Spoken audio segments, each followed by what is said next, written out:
کسی بادشاہ کا ایک بڑا ہی عقل مند وزیر تھا۔ وہ وزیر اکثر یہ بات کہا کرتا کہ جو بھی ہوتا ہے اچھے کے لیے ہوتا ہے۔ ایک دفعہ بادشاہ اپنی تلوار کو صاف کر رہا تھا، اس کی تیز دھار کو تیز کر رہا تھا۔ اس وقت وہ وزیر بھی بادشاہ کے پاس ہی کھڑا تھا۔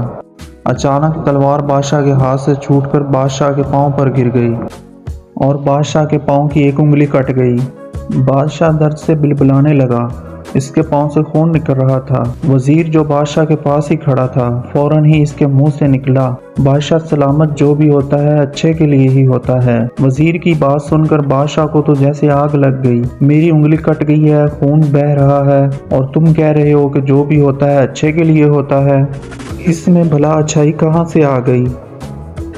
اس نے سپاہیوں کو بلایا اور حکم دیا کہ فوراً اس وزیر کو جیل میں ڈال دیا جائے۔ وزیر بادشاہ کے اس فیصلے پر بھی بالکل پریشان یا دکھی نہ ہوا، بلکہ جب سپاہی اسے جیل کی طرف لے کر جا رہے تھے تو پھر بھی اس نے اپنے گھر والوں سے کہا، آپ پریشان نہ ہوں، جو بھی ہوتا ہے اچھے کے لیے ہی ہوتا ہے۔ بادشاہ اس کی بات سن کر حیران رہ گیا کہ یہ کس طرح کا عجیب آدمی ہے۔ اس کو سزا ملی ہے، قید میں ڈالا جا رہا ہے، اور یہ کہہ رہا ہے کہ جو بھی ہوتا ہے اچھے کے لیے ہی ہوتا ہے۔ وقت گزرتا گیا، اس وزیر کو قید ہوئے اب 2 مہینے ہو چکے تھے۔ ایک دن بادشاہ اپنے سپاہیوں کے ساتھ شکار کرنے جنگل کی طرف گیا۔ وہ اور اس کے سپاہی گھوڑوں پر سوار تھے۔ ایک ہرن کا پیچھا کرتے کرتے بادشاہ اپنے سپاہیوں سے الگ ہو گیا۔ ہرن کے پیچھے وہ گھوڑا دوڑاتے ہوئے اس کو یہ خیال تک نہ رہا کہ وہ گھنے جنگل کے اندر جاتا جا رہا ہے۔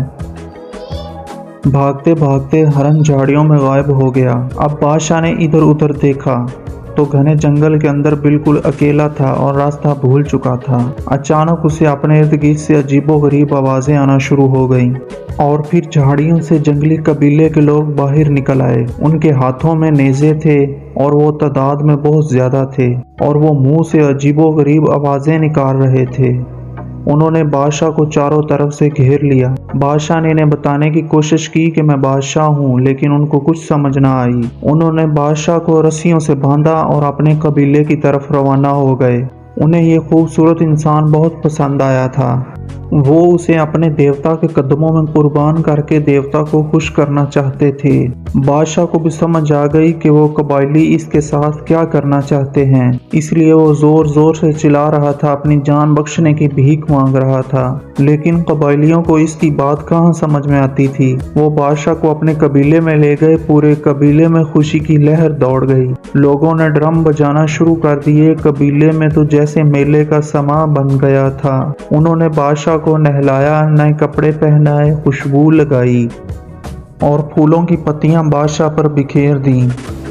بادشاہ کو اب قربانی کے لیے بالکل تیار کر دیا گیا تھا۔ پورا قبیلہ ڈھول کی تھاپ پر رقص کر رہا تھا، لوگ خوشی سے جھوم رہے تھے۔ وہ بادشاہ کو اپنے دیوتا کے قدموں میں لے گئے۔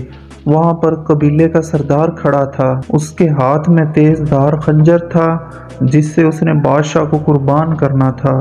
اچانک اس سردار کی نظر بادشاہ کے پاؤں کی انگلی پر پڑی جو کٹی ہوئی تھی۔ سردار کے چہرے کا رنگ بدل گیا۔ اس نے اپنا ہاتھ ہوا میں بلند کیا تو ڈرم بجانے والے رک گئے، سب لوگ خاموش ہو گئے۔ اس آدمی کی قربانی نہیں ہو سکتی کیونکہ اس میں کمی ہے، اس کے پاؤں کی انگلی کٹی ہوئی ہے۔ سردار نے اپنی زبان میں کہا، اگر ہم نے اس کی قربانی دی تو دیوتا خوش ہونے کی بجائے ہم سے ناراض ہو جائے گا۔ لوگوں کے چہروں پر خوف طاری ہو گیا۔ انہوں نے جلدی جلدی بادشاہ کے ہاتھ پاؤں کھول دیے اور اسے آزاد کر دیا۔ بادشاہ اپنی جان بچنے پر بڑا خوش تھا۔ کسی طرح وہ راستہ تلاش کرتے کرتے محل تک پہنچ ہی گیا۔